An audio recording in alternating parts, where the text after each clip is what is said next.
Alors, le point arrière rebrodé se fait en 3 temps. Dans un premier temps, on va faire une ligne de point arrière. Donc, point arrière, mon aiguille, mon fil sort ici en 1. Je vais à droite ici. Voilà.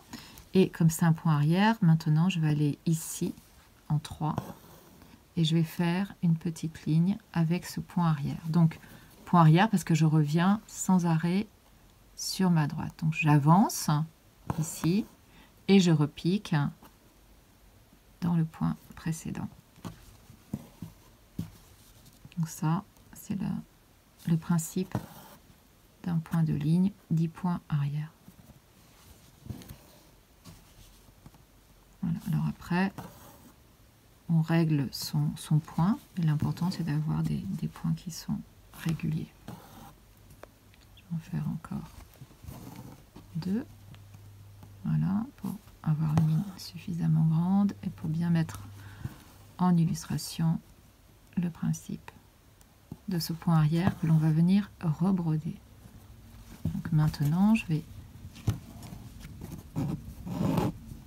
laisser mon fil de côté et je vais prendre une aiguille contrastée. Alors là, je suis passée en un brin. Je vais venir ici me remettre au début de ma ligne et juste en dessous, voilà, du premier point. Donc je fais sortir mon fil. Et donc la deuxième étape va consister en ce va-et-vient sous les points qui ont été formés, mais sans retraverser le tissu. Donc je vais ici, dans le troisième point, je vais là.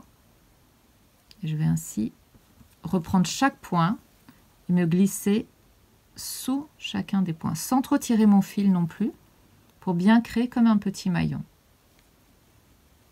Donc je continue, donc ça constitue la deuxième étape de ce point, donc arrière, rebrodé. Et quand j'arrive à la fin de ma ligne, je vais retraverser le tissu avec mon fil, comme ceci, et je vais faire le chemin inverse. C'est-à-dire que je vais aller ici. Voilà, et je vais faire le même travail, mais dans l'autre sens. Donc je vais vraiment créer comme un lien entre chaque point. Voilà. Et je viens de façon alternée, en alternant. Je refais ce principe de fil qui passe sous chacun des points que j'ai fait lors de la première étape, qui était donc le point arrière.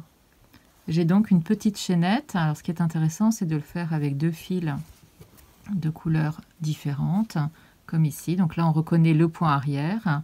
Et puis j'ai ce va-et-vient qui se fait en étape 2 et en étape 3.